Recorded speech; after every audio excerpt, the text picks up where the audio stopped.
everybody, and welcome to another exciting episode of Boston Sports Nuts, America's most popular sports talk show that you can find anywhere from Spotify to Apple to YouTube to Westwood Media to any town around the country. Everybody's picking us up.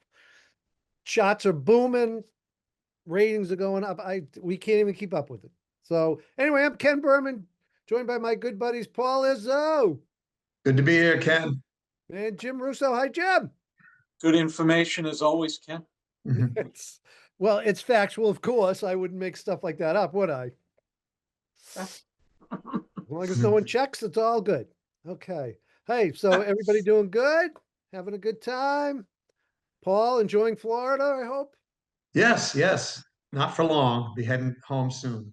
By the way, let's just say this show is being recorded on Thursday, April 23rd, which will be important because the NFL draft starts tonight. We're going to get to that in a minute. But I really want to start out with the Boston Red Sox. Okay. Oh, okay. 2 games with the Yankees. It took them inning number 18 to get a run. I guess that's not good. They're struggling still. This lineup is struggling. They started 5 people last night, I think, that were batting under 200 maybe in the lineup. I don't know, guys. Where are they going to go from here? I mean, does ownership think about doing anything? Does Breslow think about doing anything? Is there anything they can do yet? It just doesn't seem to look promising. It's really, I know it's early on, but I don't know about you, but I'm not enjoying it. Paul? Oh, well, no, I don't have much positive to say. I'm seeing that we're still in the month of April. I'm willing to not get overly panicked about it because it's possible that they'll win 5 games in a row and then we'll all look ridiculous if we throw them away this early. But there's not a lot to be encouraged about.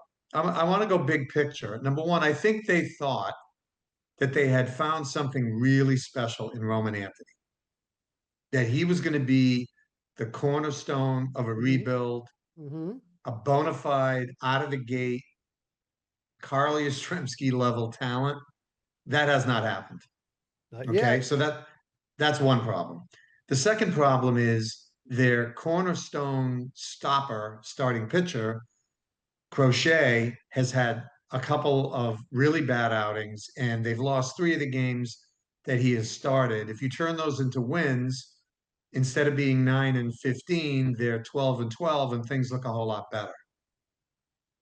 The third thing is their experiment at third base, where they basically traded an all-star in Rafael Devers and a solid veteran in Bregman for Caleb Durbin, a young player from Milwaukee, has been catastrophic failure. Oof. He's batting 147. He has more strikeouts than hits. Oof. He's not getting on base, and his defense has not been that great. So those 3 things combined, and it's not like they have really huge problems with health. They have Story, they have Duran, they have Abreu, they have their 2 catchers. They knew they weren't going to have Tristan Casas. I'd say those 3 things that I pointed out are, to me, the things that stand out. Anthony has not emerged. They have a disaster at third base, and their best pitcher has not performed. Yeah, good points, Paul. There's others too, but Jim, go ahead. To answer one of your questions, apparently last night, Breslow gave an interview to Tom Caron, and he said the answer is with these players that we have now. So I think that answers one of your questions. Can anything be done? And I'd like to defer you, Ken, and reserve the balance of my time, as they say in Congress. I know you have the batting averages. Yeah. I'd love to hear those. Would you like to hear those? Yeah. Hold on one second. I got them I on. thought you had it right there. Yeah, they're right on my computer screen. Sorry. But I'll go like this because I was too anxious. So I'm going to go down the list. How's that? Yeah. Here we go. Contreras, 263. Abreu, 281. Story, 192. Anthony, 225. Duran, 194. Meyer, 196. Raphael, 271. Who's this? Durbin, 147, as Paul said. Kiner Falafa, 179. How do you say his name? Monasterio, 194. Navaez, 240. Now Connor Wong, he's our hitter at 296. And Yoshida at 289. Yeah, well, okay. No No, one's that batting says- 300, as you noticed. That says a lot. They have a team total of 13 home runs. Mm-hmm. I mean, to me, you can't say, like Paul said, that it's over or anything like that, but to me, they're boring. And I just used last night as an example, as I texted you guys earlier. I was fully prepared to watch a Red Sox Yankee game. No Bruins, no Celtics. First inning, 3-run homer, Yankees lead 3-0, knowing how the Red Sox hit. I watched Pistons Magic and Penguins Flyers and checked in every now and then. And the Red Sox had no runs, and I watched the ninth where they got a run. They're boring. They have no one right now that you would say, oh, I got to watch and come up to hit. I don't think they have any stars. To me, the bigger picture is this is the Boston Red Sox, and I don't know how this approach flies in Boston, but they're still drawing, so they probably won't give it up. And I think it's kind of sad. I just think it's kind of sad that the same ownership that broke the curse brought the Red Sox 4 world championships in this century has let the team get to this. I think it's very sad. Yeah, I like to think that the other franchises are not doing this. I mean, the Bruins have been accused of it, of not going all out to win, but they actually have a hard cap in the NHL, Right. Yeah. and they're generally in the top half in spending. The Red Sox have no excuse. They're drowning in revenue. Yep. They draw very well. They have very high ticket prices. Unlike some of the other teams, they have a relatively successful private cable channel. They give nothing away. There's no free Red Sox games on. Remember, we grew up with Channel 4, Channel 38. I Yeah. mean, I they can't watch have it. a very right. They have their product under strict control, and they're just not investing in the team, and they're not apologizing. They're not denying it. It's that's what they're doing, and I don't think it's going to change because people are going to go. The kids that move into town for 4 years to go to college love going to the games. It's a great night out. There are old timers that like going to the games that buy the season tickets. And even if they drop 5%, that's not going to encourage them to spend a lot more. That'll probably encourage them to spend less And it's in a the big way they tourist look at. trap. What's that? Isn't it a big tourism trap too? Yeah, I mean, it's not really a trap. I mean, it's a legit fun thing to go Right. do. But if you're coming from out of town, it's a place to go if you're But I here. mean, I Yeah. told the story last year on this show where in a tight ball game late in the year, I saw a 3-2 pitch called ball 4 to an opposing batter, and the crowd didn't react. I mean, I looked at my son. He looked at me like, "Where are we? Like, don't these people realize that was a close call? And Yeah. where are the catcalls to the umpire? Where's the booing? Where's the anger? Yeah. Where's the hysteria?" It's really noticeable in those little moments in Fenway Park that we're dealing with a different type of audience now. So the question keeps coming up, that I hear on TV and the radio when I'm listening is, does John Henry really care? Or is he okay if they're a less than average team as long as Fenway keeps selling out? Yeah, I just think, you know, I think Henry sees other teams like Tampa Bay and thinks he can do it that way. And Other than that, I don't think anybody has any idea whether he thinks he can win this way or he just doesn't care. So look at the evidence. The evidence is he doesn't want to spend. That's the evidence. And he hasn't Whether spoke to that's the media because in he 5 thinks years. he thinks he can win Tampa Bay's way, or he doesn't care. To me, it's almost irrelevant. He's not spending. Bottom line. That's the bottom line. Not spending. Sort of what, middle of the pack now, 12th, 14th, something like that in spending? Well, they're Yeah, in the but top half, but that's not really the point. I think the point is, where are they relative to their revenue? I mean, Yeah. they get a lot of revenue and they don't spend a lot of it. Let me just add one thing because I like Jim's approach, which is what is the hard evidence? One little piece of evidence a few years ago that I thought was concerning was when they said LeBron James was allowed to buy into the Fenway Sports Group. Yeah. Now, why did that bother me? Not because I don't happen to like him. That's not the point. The point is, people are investing in that team. They're not investing in that team because they want to come to Red Sox games and Right. watch them win. They're investing in the team to make a return on their investment. Yeah. And I think that's what the Red Sox are at this point. They are a global corporation, the Fenway Sports Group. That's who owns them. Remember, when the Red Sox were acquired by John Henry, they were acquired by John Henry. Yep. And we were told that the reason they weren't going to be sold to a local owner or some other owner or Frank McCourt or all the other names that were thrown around was he was committed to bringing a winner to Boston. That's not his goal. He now owns a multinational, he's one of many investors that owns auto racing. He owned a hockey team. They've since sold that for a substantial profit, by the Yeah. way. Yeah. And he owns, he owns Liverpool. the Liverpool soccer team. he Not to owns the mention that. Globe. He owns the What's that? Boston Globe. Yeah, the Boston Globe, which I think he bought as a. I don't think Fenway Sports Group owns that. Oh. I Well, think it's his but His again, wife runs it. to me, for a certain number of years, they brought stars here. To me, George Steinbrenner once said, because they were talking about revenue sharing or something, and he said, I didn't buy a team in Cleveland, which, where his shipping business was. He actually owned a team in Cleveland in the American Basketball League, Right. way, way back. He said he bought the Yankees. And, Henry brought the Red Sox. The Red Sox should be no worse than fifth in payroll. I'm sorry, every single year. Mhm. I'm sorry, they should be. Well, like Paul said, based on their revenue, they should be. And, we're so used to being a big market team, as we were called, right? We Right. grew up through all our years, we're a big market team.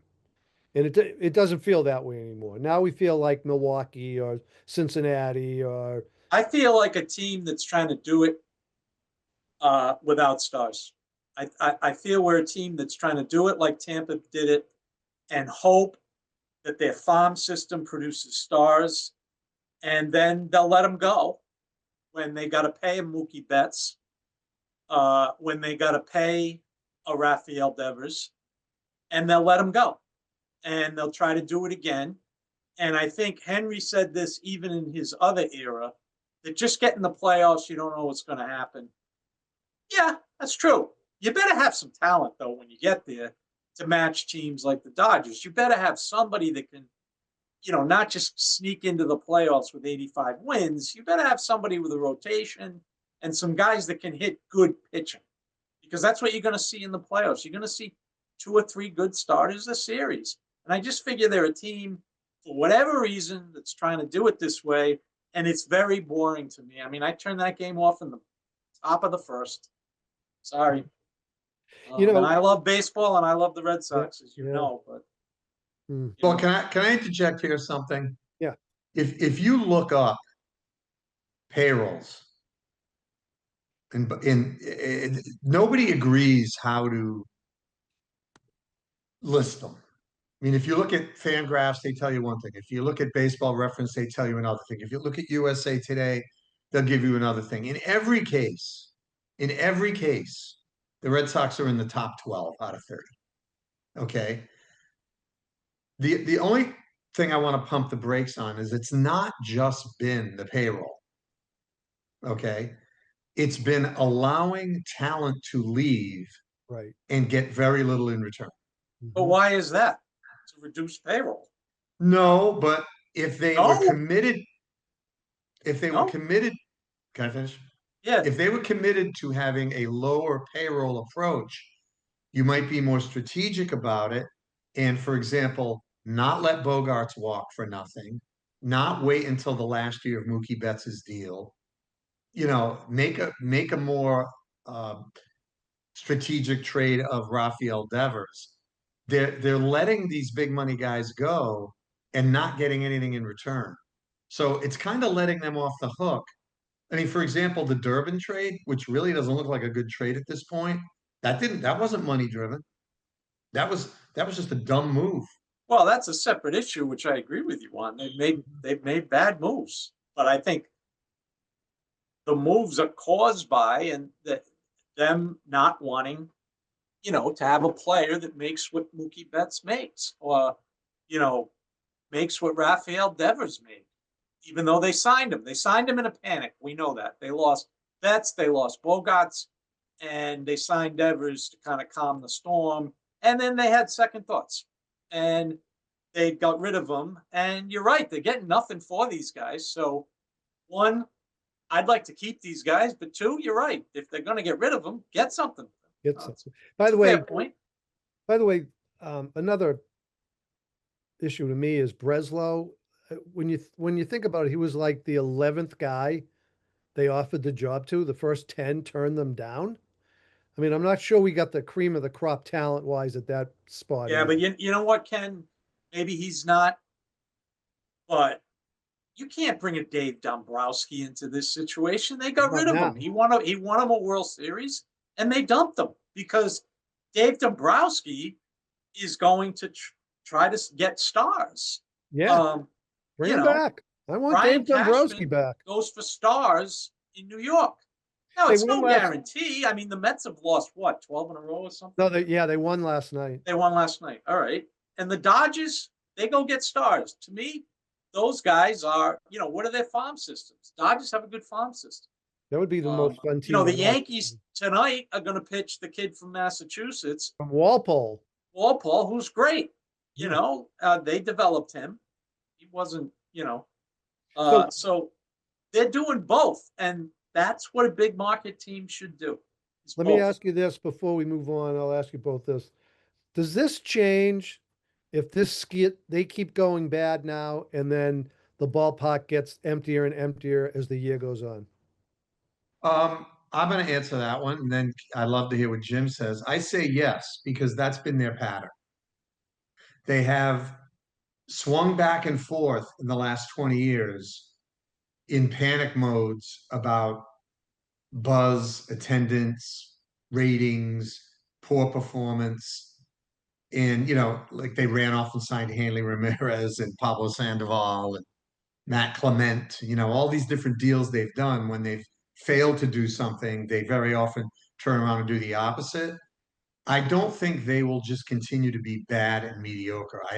I don't, they will certainly try something, although I admit Jim's point about Breslow's comments is not very encouraging. But history suggests they'll swing back to another way of doing business. I'm already thinking about next year. Yeah, I would think if the park starts emptying, yeah, but I would caution this. Those swings occurred before 2020. Up and True. down. Larry Lucchino was still there, I believe. And he's not anymore, obviously, God rest his soul. And, this approach has been going on since the day they traded Mookie Betts. They have nothing to show for that. They have nothing to show for Devers, nothing to show for Bogarts. Very little, if anything, to show for Chris Sale. I don't know. I would say, yeah, they'll do something, dip their toe into the water, because Dan, what does Dan Shaughnessy call it? Phony contention. That's what they can't drop out that they're not in contention. So yeah, I'd agree with Paul. I think they do something, but I don't see like an off season where they go full bore for a Manny Ramirez. Yeah. Yeah, I know we're going to move on Yeah, no, go ahead. because we have a lot of things, but one thing I want to say is Jim's absolutely right. It's a boring product. It's not just the Red Sox. Offense is down since the year 2000, about 10%. Whether you measure it by OPS, batting average, like when you were listing some of those batting averages, Mhm. a lot of those are common across baseball. Yeah, I know that. Yep. Okay. I mean, the OPS in the year 2000 was around 800. Now it's close to 700. That's a big drop. That's like a 10% or more drop in OPS. The idea of getting on base has, instead of like trying to drive the ball, that's passe. Guys are trying to hit home runs. The problem is the Red Sox can't hit them. Yeah. No, that's it. But I'll answer the question that I asked. I think it would have to go really bad attendance wise for them to do something different, I'm afraid. And you know what the problem is? It's the attendance probably won't go bad no matter where they are because of so many people who go who aren't really true baseball fans. They're there for, like you said, Paul, a night out. It's Fenway Park. Yep. I'm in town from, from wherever. I got to go to Fenway. I'm a baseball fan, or I came in because my team is playing them, or whatever. So I don't know. Well, let's see if this team's under 500 on September 1st. Well, then And it'll, yeah, let's see. then it'll I don't drop. know. Let's see what happens. But we needed to drop July. Yeah. If they were out of it by July 1st and attendance starts really going down, that would send some message at least. Yeah, and again, when you talk about averages down, the pitching's a lot better. Yeah. Maybe the Yankees average is down, but man, every time Aaron Judge is up, I want to see him hit from the Yankees fan. I want to see him hit anyway. Hey, in a future show, let's talk about that pitching thing. We had a good conversation about pitching. Let's save that for another one. The 6 innings they win. If the guy doesn't go 6, they lose. I think we explore that a little bit more in the future. What do you think? Sure. Yeah, sure. Because I'm all for teaching them at a younger level to pitch more than 6 innings. All right. That's Dick Raditz, may he rest in peace. It's not like that, Ken. Jim, I'm gonna change baseball back. Boston Sports Nuts will change. You can change it back. I didn't say you couldn't do that. You just have to tell these guys to dial it down. Become a pitcher. Watch Greg As Maddux. Garrett Crochet said, somebody asked, some guy, I don't know, in the 60s, used to go 8, 9 consistently, and Crochet's answer was spot on. How hard did he throw? Right. That's spot on. So you can change it, Ken. We're gonna. All right. Hey, all right. Well, tonight is, I said in the beginning, and we have lots to get to, so let's do a little bit of this. The NFL draft. Now, Paul gave us incredible information last week. Of course, other sports sources are copying him. I mean, it's every year it's the same. It's obvious. It's obvious. Paul, fills everybody in on what the Patriots are going to do, and then other outlets say, "Oh, what did Paul Izzo?" What I think they should do. I don't know what they're going to do. Right, what you think they should do, and trust me, you are, well respected in that area. But anyway, the draft starts tonight. First of all, you guys watching it? Oh, No. I wouldn't miss it. No. No, I'll be watching the Bruins. Yeah, But I will have it on my phone you will. because I am curious. It's a big story, Look, legal NFL. minds may differ. I will not be watching it. The Patriots are picking 31st. The Bruins are on. The Knicks are on.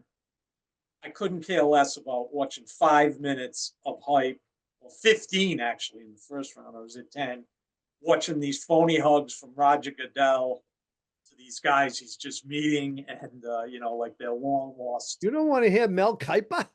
And with this, the Red Sox, the Patriots are picking 31st. They're moving And up. by the way, here's my attitude is summed up. And again, I respect people that like it. I have friends that went, for God's sakes. But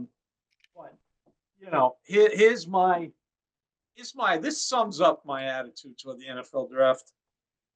By one of my two favorite talk show hosts, Frank Isola. This is close to a quote. An offensive lineman drafted from North Dakota State actually interests some people. I understand for his family, it interests his family, but anybody else, hey. So, I mean, he's kidding, obviously, and it does matter. And it is a big story. I am the vast minority. And, Paul gives us good info, and I listen. Well, See how he does. I like Okay, the- so on the night of the NBA draft, you won't watch it. No, the NBA draft is 2 minutes a pick, 5 minutes. It's over in 2 hours. Plus, the difference, Paul, is I know the players. Okay, so it's nothing My friend inherent and I have about a draft. conversations It's about that you this. know the players. Yeah, I've seen the players play. This is the point. So many draftniks just get the magazines and the things and never see these guys play. And the other thing that drives me nuts is the combine. A guy runs 4.9, and it's like, he just played 25 college games over the last 2 years. Did he make a tackle? I mean, I don't, can he tackle? It's just like, no, because I've seen the players in college play basketball. Yeah. Football, Well, you're interested in basketball anyway. I am, but come on, how many people actually have seen these guys play in college? They've seen the offensive linemen the Patriots are going to draft, and yet they'll come out. This is the guy. This is the guy. Or if they don't take him, God forbid they don't take him. Now, this isn't Paul. He does his homework. I'm talking about some guys. They don't take him. I don't watch the games. I mean, I read the, I don't know that, Max Ancor is, I didn't watch his, I watched bits of film on, That's what I mean. Fun. Most people don't even None see of this that. is rocket science. Not curing cancer or anything like that. No, and I'm only teasing. By the way, look, Paul's right. I'm not teasing for me, but it's a huge story, and if people love it, that's great. That's great. It's a great event. The NFL is, nobody does it better than them, man. No. Nobody.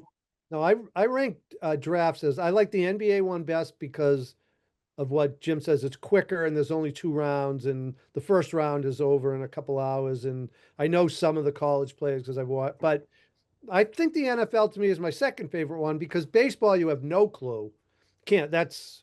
You can't even watch it. And hockey, I have no Jim clue. and I beg to differ. Yeah, I beg to differ on that one, Ken. Really?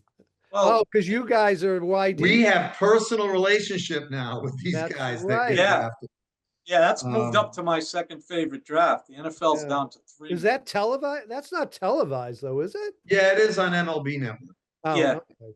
All right, Paul, who they taking with the 31st pick in the NFL? Well, as I National said Football last League draft? week, I like Max Ian Acker, tackle out of Arizona, big guy. Second round, I would take Derek Moore, edge rusher out of Michigan, highly productive, 11 sacks. Third round, Rayshawn Berry, big defensive lineman, run stopper. Round 4, I got Takario Davis, who the Herald stole that round 4 pick. Of course. 6'4" cornerback. Predictable. With their second, 4th round pick, I have them taking a running back, Seth McGowan. Eric Rivers, a wide receiver out of Georgia Tech. Another guy the Herald stole, Owen Heineke, linebacker. Kobe Baines, a guard out of Kansas. And Max Heidenrock, fullback out of Navy. And last but not least, Tommy Holman, a punter out of Florida. They got to give some competition to this Fakakta punter. Did you mention him last week? No, I added him because I forgot to tell you guys my last pick. Okay. I didn't scroll up the paper. So competition for the incumbent. Okay. Correct. By the way, the only good thing about having a lousy NFL season is that you pick really high in the draft, and that's when I get excited about it. Oh, I said that last week. I was much more excited the last 2 years. Yeah. Hey, I hope we always have the 31st or 32nd. Yeah, I agree. Me I mean, too. but Right. The thing I read from Isola, I mean, it's obviously a joke and all that, but if you're taking a quarterback at number 3, I mean, I'm very interested. Yeah, we're interested. Yeah. But I got, that's just a big story around, and it was when they took Drake May, and By the way, so far, Paul, I'm sorry, Jim. Paul, can I ask you who is the number 1 pick tonight? The quarterback, Mendoza. Indiana. And by the way, he's not the Jaden Daniels, Cam Ward, Drake May, like everybody agrees. Right. A lot of people are questioning that, but Undefeated national champion. I You know, love the how Raiders they, desperately need a quarterback. They need some juice. yeah. Yep, And Brady's allegedly confident that he can work with them, and yep, they're gonna take him. yeah. I always find it interesting when they say, "Oh, it's a lousy draft" or "It's a great draft" or whatever. But it seems to me, out of every class, there's going to be a few Hall of Famers. Just matters if you get them or not. No, You there's know? an average of 3 Hall of Famers drafted every year. Right. And people go, So really? And you say, yeah, in every sport, yeah, in every sport. Yeah. right? There's 3 guys that are coming into the league and the Right. NBA. You can almost pick them right away.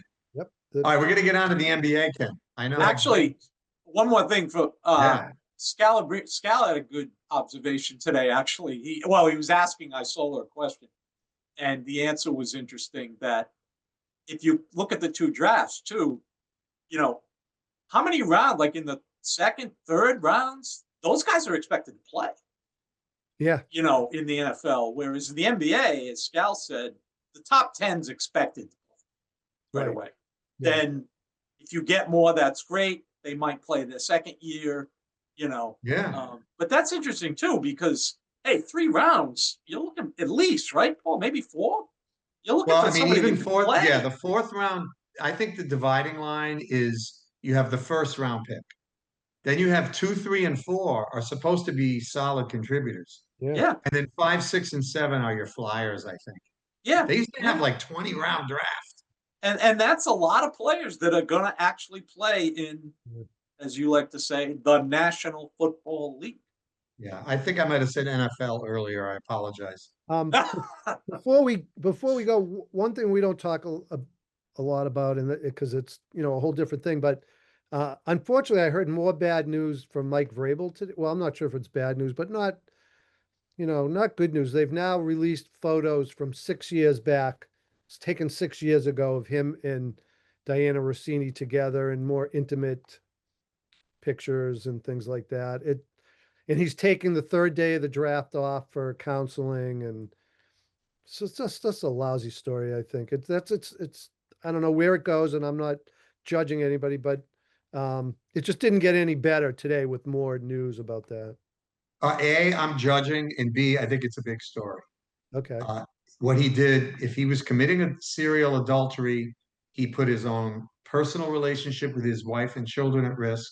And Yep. he also ran contrary to all the blowhard Yep. comments he's been making over the last year and a half about, doing the right thing and being a good teammate and representing the team, the New England Patriots, with pride and all that stuff, Not being a distraction. and not being a distraction and telling players not to cause distractions. So I am 100% accusing him of that, and I am judging him on that. I think this Good. idea that we have to, let's not judge. No, I'm judging. I want to make Okay. that clear. And number two, I think it's a really big story. I think the likelihood that Vrabel is not on the sideline in September in the last 3 weeks has gone from 0% to somewhere between 1 and 10%. Because I would these agree. stories don't go away, they get worse. Jim knows from politics.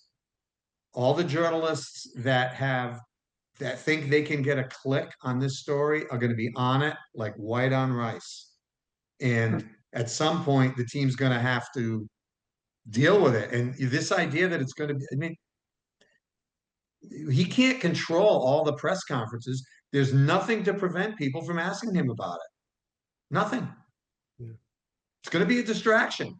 Yep. You don't get to decide if something is a distraction.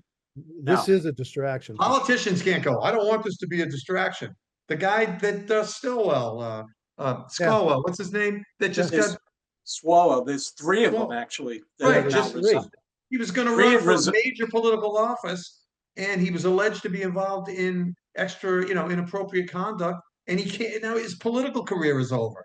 Like He's not. this is the world we live in. We've You had don't 3. just get to say, oh, it's not an issue. No, it's an issue. We've had 3 congressmen resign probably in the last 3 weeks, maybe 2 Yeah. weeks. Yeah. So The same reasons. yeah, they tried to control that. They didn't notify everyone that he was gonna appear on Tuesday. Right. So is Ben Volen, right?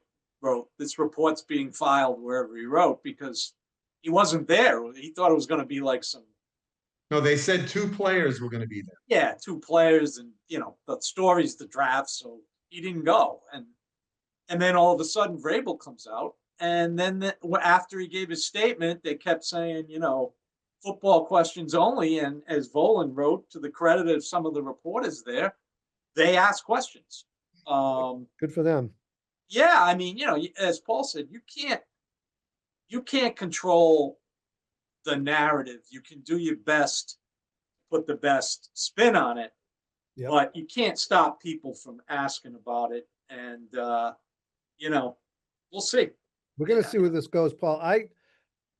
I'm leaning to what you said. I wouldn't be shocked if this leads to his not being on the sidelines at some point. First of all, every away game they go to, it's going to be a very big distraction. People are going to wear paper masks with Right. her face on it. Right. Exactly.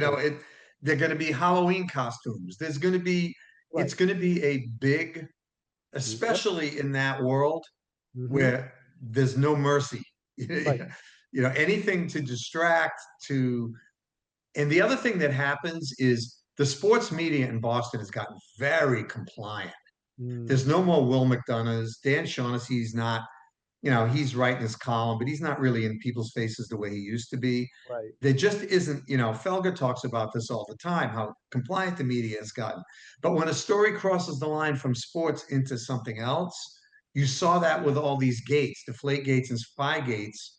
You start to see the media that's not sports show up at the press Right. conferences and ask the hard questions. Well, So the other thing I'd be worried. I'm really worried as a Patriot fan that this is just going to be a mess. the other thing I would say is this team they don't let you enjoy success for 2 weeks. No. I mean, they had a great season this year, and from Spygate to Deflategate to Bob Kraft's alleged incident to, even in his post-Patriot career, I think Bill Belichick is an example of what Paul's talking about. We've seen the media cover his story with, I'm sorry, I forgot her name, but so And they Jim, Tom Brady's departure. Right. Tom Brady's departure. It's just a shame because it is it is sports. If he wins, he gets a lot of leeway. Bob Kraft keeps winning. He apparently is a very influential owner. If Vrabel keeps winning, and because it is sports, so however, the reverse to me is true too. The Pats start losing and all those things Paul just described show up on the road, and they're losing those games. Who knows what's going to happen? We're going to see where this goes. It's just today's news that came out. I didn't see today's news. I don't know what he's done or hasn't done. So photos. I didn't see it. Paul, you muted. So I haven't. I have nothing more to say about it. Okay. Hey, let's go. Let's move on. Okay. Because we got to get this stuff in. All right. The Celtics are playing the 76ers. In case anybody didn't know, the Philadelphia 76ers have professional players that are getting paid by the ownership group because they've made it up the ladder to that level, whereas most people thought the Celtics were playing against a bunch of Sharon High School guys and that they were going to win the series 4 straight, each game by 20 points. But people seem to forget that there's some talent on every team, as we've said over and over and over again. The NBA is loaded with talent. The Sixers have plenty of it. And when they played as hot as they did and took control of the game, we now have an even series. But Jim, I'll go to you first. Your thoughts on the Celtics 76ers right now? Well, I think it mirrors the NBA. Overall, we got 8 series going on, and probably 30, 40 years ago, you would have seen at least 4 of those 8 go 2-0 with the home team. That Mhm. is no longer true. 6 of those 8 are a split. Yep. And one of the 2 is a clear mismatch, which is Oklahoma City and Phoenix. Phoenix. That's a mismatch. You've got a phenomenal team against a good team. They're just, they're too good. And the other is 2, you got a banged up superstar in Houston and you got 2 guys out for LA, but LA did win those 2 games. So kudos to them. And, once again, LeBron James, I'll say it, I've never seen an NBA player do more with less. He's not in my top 4 or 5 all time, which is not normal, I guess. But I've never seen anyone do more with less than him, and he's continuing to do it at 41.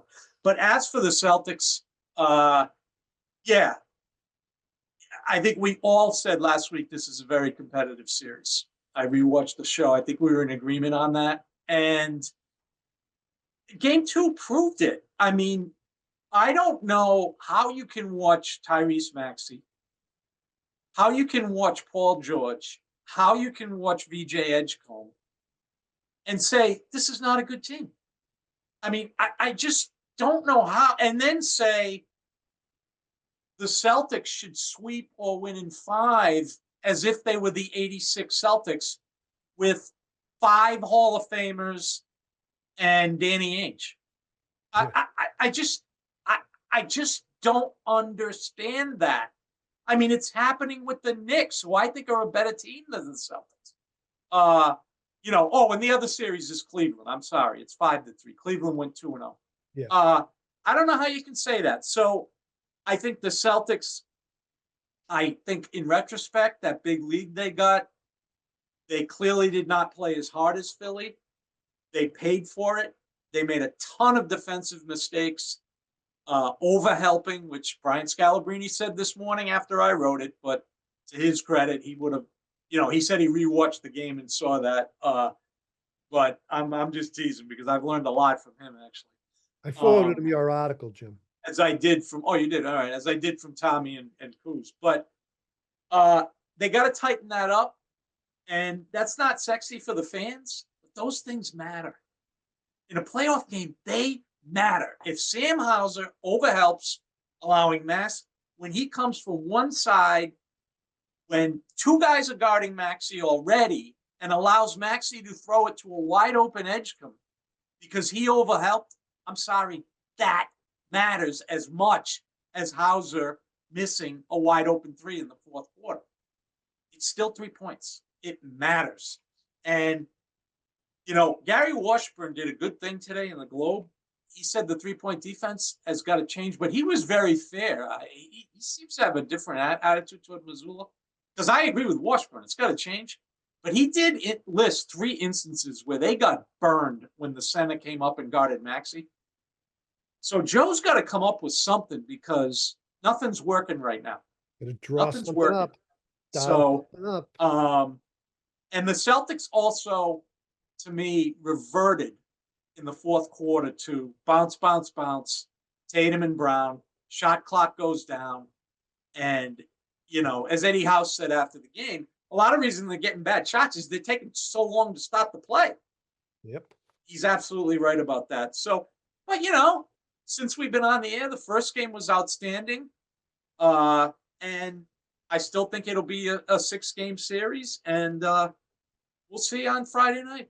Celtics can win on the road. Oh, the last thing I'll say, the games are mirroring the beginning of the season, which is a really concerning point to me, in that Pritchard and White are not responding. They're not hitting shots. Remember the beginning of the year, we talked about that. The backcourt's got to be better. They're not hitting shots, and they've got to hit shots. Yeah. They've got to for them to win. What do you think, Paul? Number one, shame on the NBA. Shame, shame, shame for making it painfully obvious watching all these games that these games matter to the players, matter to the coaches, and that the best product is being put on the court. Because the difference between what we are watching now and what we watched all winter, except in the case of the Celtics, who I think ramped it up, is very noticeable. So I just wanted to get that out of the way. Second thing is, what worries, I don't want to repeat some of the stuff you guys are saying, but one of the things that worries me is that second game looked like the Knicks series, Yeah. where if we don't make our threes, we have no chance. 13 of 50. It was just, they're just going to keep throwing them up there. I mean, Tatum is 3 for 15 from three, but he's making almost 70% of his 2-point shots, but he continues to take them. They got the lead down to two late in the fourth quarter, and I think they took like the four of the next five possessions were downtown 3-point baskets, and Philly went on a run.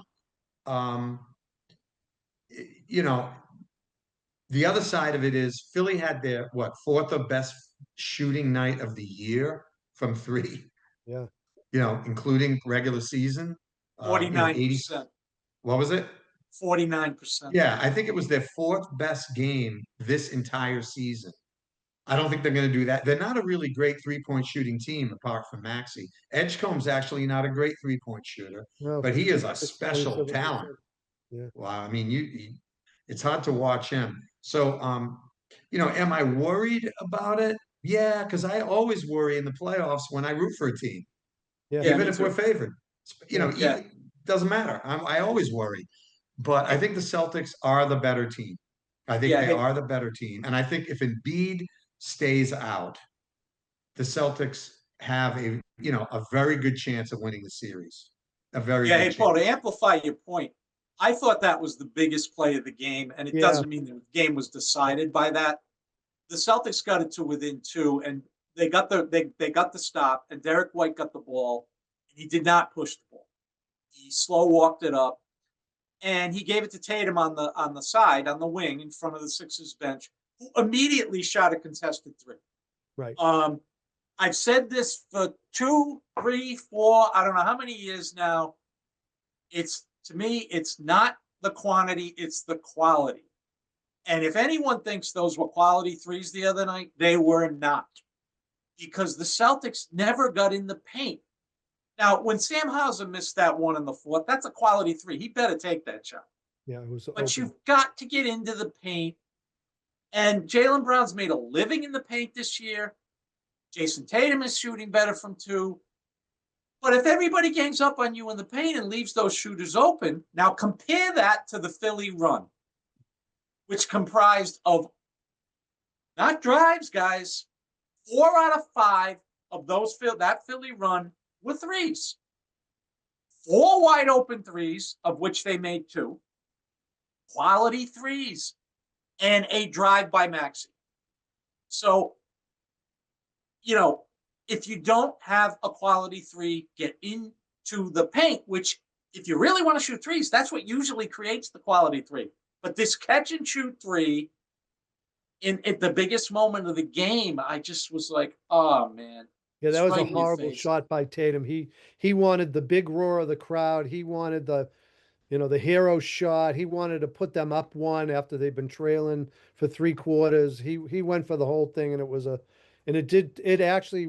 I agree with you, Jim, it being one of the bigger plays of the game because Yeah, and Frank Isola echoed Paul's point this morning. He said it. I actually said it for 2 days, echoing like the Paul's Knicks point series. that it looked like the 2 Knicks games. Yeah. It really did. I didn't even mean, hear that. It just oh looked like it. no, it's your point. I mean, no, it's a great point, Paul. Well, Frank And watches the show. I know. By the way, I think people didn't realize that the 76ers are a very athletic team. And what worried me first of all, I think the Celtics are a better team. I think they should win the series 6 or 7 or whatever. I don't care as long as they win it. But I think people don't realize that when you have a Maxey and an Edgecombe and a George and a Kelly Oubre, that if you're in a close game in the fourth quarter, it becomes a coin flip. And like you were just saying, they got quality threes. We didn't. They made a couple of them, and then Maxey made the hit. Got fouled on that drive, and it was a 9-0 run. but Ken, it is a coin flip among great players, but where that coin lands, a lot of it has to do with the quality shot you're getting and the Right. defense you're playing. So the Celtics had no answer for the Maxey Edgecombe pick and roll. That's why I None. say they're dangerous. Okay. They're dangerous. Whereas the Sixers, and maybe the Celtics made it easy for them because they didn't drive as much. Right. But the Sixers seem to have a guy in the Celtics base on most of the shots. So I'm taking the Sixers on that coin flip.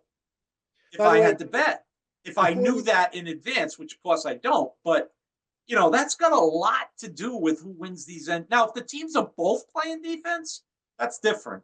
Then it's, yeah. By the way, one thing I think has to happen before we move on is Derek White. He needs to just get more aggressive.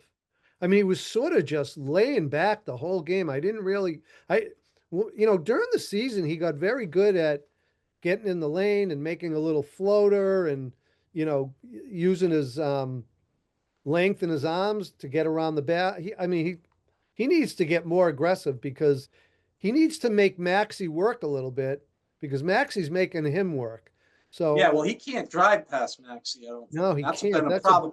Hey, look, that's a I think the best non-Brown Tatum player the other night played 11 minutes. Now, I'm not saying he should have played more, but Baylor Shireman. He had 5 points in 11 minutes. Sam Hauser started hot, got 2, then missed his last 6 threes. Pritchard had 4 points. We talked about that's White. the other thing Pritchard has to. He had 4 points. We talked about White. They just need more from somebody other than Brown and Tatum. And by the way, they have to distribute the ball. Like it did become bounce, bounce, bounce. The only 2 guys who really shot the ball in the fourth quarter were Brown and Tatum. I mean, Brown took a ton in a row, but all right. But hey, can I just weigh in here? Yeah, go ahead, Paul. Oh, no, then we'll go to the next subject. Yeah, let me just interject, guys. On the issue of open threes, Derek White, I read today's Boston Herald, had 6 open threes and missed them all. Oh, well, that can't happen. Yeah, he's got to make at least 2.5. 2 of them. Yeah. 2.5. That's a big difference. 2.5. Yeah. Yeah. So, that's a huge difference because, a truly great player sets other people up, and the follow to that is the other people got to make some shots. Yep. That's true. Okay, let's move on. One more series going on that's pretty, I'm finding getting more and more compelling is the Bruins and the Sabres. The other night, a good old fashioned hockey game broke out where they played some hockey and they fought a lot. It's like, hadn't seen that in a long time, really. But you know what? I like the Bruins' chances in this series. I think they match up pretty well against Buffalo.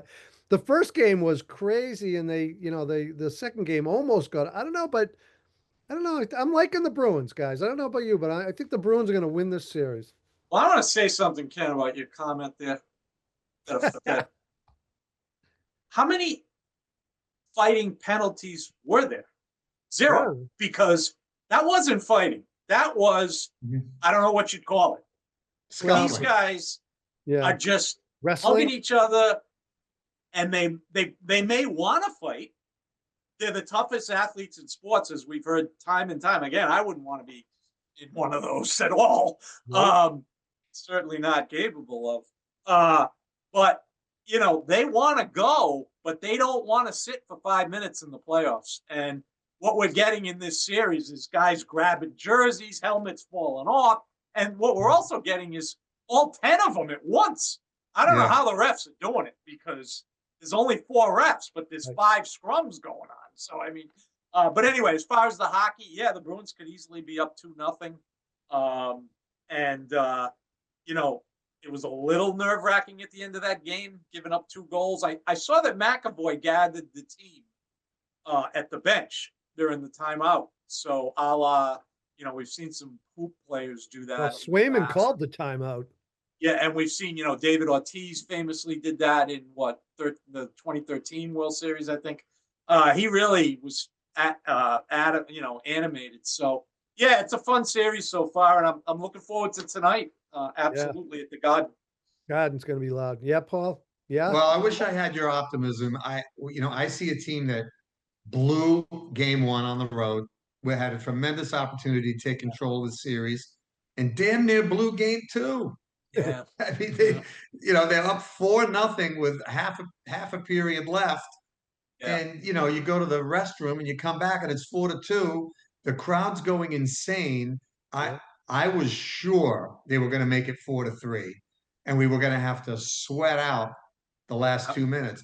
Fortunately, the Buffalo Sabres do not appear capable of scoring on the power play until they had the man advantage with the goalie out of the goal. Yeah, Six The on five. Yep. self-imposed man advantage, Yeah. 6-on-5, not 5-on-4. Right. They have not scored in over 60 minutes in a power play. yeah. Right. So Well, I heard, that, you know, But I but gotta I'm, say I'm too, certainly watching and I'm enjoying it. It's fun. yeah, I gotta say too, it's fun that it's Buffalo. I mean, yeah, yeah, you know, Paul's point about the NBA is so true about the quality of play in the playoffs is very different. Well, let's face it, it is in the NHL too. And those guys, to their credit, they Oh, play yeah. every night. They play every night. But we've heard for years the cliche, which is true, oh, there's nothing like playoff hockey. Well, I'd say there's basketball's like it, but it doesn't matter. There is. Playoff hockey's unbelievable. oh, And so it is way intense. better than regular season hockey. Yeah. So the same thing applies. And I find it's really fun with an old rival. I mean, we're old enough, you know, Perot, Richard Martin, Rene Robert, those teams. I Yeah. think it's really fun. It's Buffalo, and I'll be sitting there tonight for the bees. Yeah, I heard some hockey expert, because I'm not saying that's our expertise on this show, but we do love the playoffs when they're in it. That if the Bruins can keep it physical like it was the last game, he says advantage Bruins in that type of hockey game. Buffalo's fast skating, lighter, not as big as the Bruins are. The Bruins are a little more physical, stronger. I don't know if it's true. Like I don't, I can't comment, but I heard some expert say that that's advantage Bruins if they can keep all those scrums happening and pulling the helmets off and all that stuff. Whatever wins, I guess. But the other thing I'm Well, finding interesting is, the Bruins got that kid Higgins out of BC Yeah, who played his NCAA, his season this year in college. And there's a couple other teams. I think Buffalo's got a 19-year-old. The Flyers have a 19-year-old who scored a goal looks like he's in middle near the end school. of the regular season, I think. So it's kind of interesting, these kids, young men, which they actually are, who've played an entire NCAA season stepping into the NHL playoffs. Pretty interesting. I mean, the Absolutely. Celtics wanted Bird to do that when they signed him to play. I don't know if they weren't in playoff contention, but No, they he were said not. no. They were horrible So, that year. yeah. So he said no, but it's really interesting. See how they do. Any other? Well, I have one final comment before we go. Okay. Fitzpatrick's shot with a 4-iron Oh, wow. in the RBC playoff is as good a shot under pressure that you'll see in a PGA tournament. Yeah. I mean, that he almost blows the tournament. He's got to go up against the best player in the last world. 5 years, in Scotty Scheffler. Yeah. Scheffler outdrives him by 25 yards on the playoff hole, and Fitzpatrick takes out a 4-iron and puts it within 5 feet and makes the birdie putt. Wasn't he like Outrageous shot. wasn't he like Outrageous. 250 out or something like that? Yeah. Yeah, it reminded me of Jerry Pate's famous 1-iron at the U.S. Open, the only major he won. One of Jack's biggest strengths was his long iron play when that mattered. So yeah, that was one heck of a shot. And ironically, Gary Woodland, coming off, the whole deal with him, with the brain surgery, right? Brain surgery, and yeah. he hold the 4-iron, but it wasn't under the pressure that Paul described of, it was heck of, by the way, very underrated tournament. I always liked that tournament. Oh yeah. Oh yeah. That view of the lighthouse is great. Yeah. I like those holes, and it's a good one to follow the Masters. But it was just my fun to final see a 4-iron matter. Oh yeah. 'Cause so many holes of driver wedge now. Right. It's just scary Phenomenal player's shot. complaint, right? He's Yeah. right. He's right. My final thought, I touched on it earlier, was whether you like LeBron James, you don't like LeBron James. don't like him. Don't like it. Yeah, I know. You I'm not his Great biggest player. fan. I don't rate him number 2 all time. I don't rate him number 1 either. But what he's doing now with the team he has, I have never seen an NBA player do more with less from his teammates. That year, he took Cleveland to the finals with nobody, no All-Stars.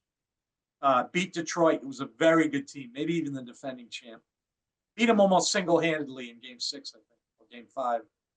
And now he's doing it with the Lakers here with the two best, the best player on the team hurt, the third best player, and maybe the second best player now hurt. And he's 41 years old, and he played for 39 minutes the other night. And as Scal says, a lot of the playoffs are about mental and how you understand the game and how you get a good shot and how you defend and how you make the right read. There's just nobody in the league that does it better than him. Now, he doesn't have the physical skills he has. Like the game Paul hates, he barely plays that anymore, where he drives and he bowls over people. He's become, I don't know, he's become the pitcher who used to throw 100 that's now getting by on finesse, like they used to say. He's kind of become that. But, it's I wish it wasn't on the Lakers, put it that way. Yeah. Now, the only good thing for me, he's going to take that up against OKC next round. So, Yeah, they'll knock him out. hopefully. Yeah, my last thing, I'm going to go back to golf just a little bit, but on the periphery of it. If rumors are true and it does happen and Live Golf folds and Saudi stops funding it, I think, in my personal opinion, the PGA is doing great. I would make those guys earn their way back to the PGA. Maybe a couple of them, you have exceptions, I'm not sure, but I think they have to earn their way back. I don't think you just say, because there's so many great players that have come into the PGA the last 5 years that I think they've earned it to get there. So my feeling is they'd have to earn it. You'll be happy that Koepka didn't qualify for the IBC, I think I read. He was Right. the first alternate or something. Ended up as first alternate. He didn't get in. Yeah. He's playing this week with Lowry. Yeah, I think you're right, Ken. They got to earn it. You got to earn it. All right. Anything else, guys? Nope. Well, thanks to our producer, Evan. Thanks, Evan. And thanks for watching Boston Sports Nuts, everybody. We'll see you next time. Thank you for watching Boston Sports Nuts. You can find all of our episodes available on Spotify, Apple Podcasts, and YouTube. For more information, go to westwoodmediacenter.tv or follow Boston Sports Nuts on Facebook, Instagram, and X.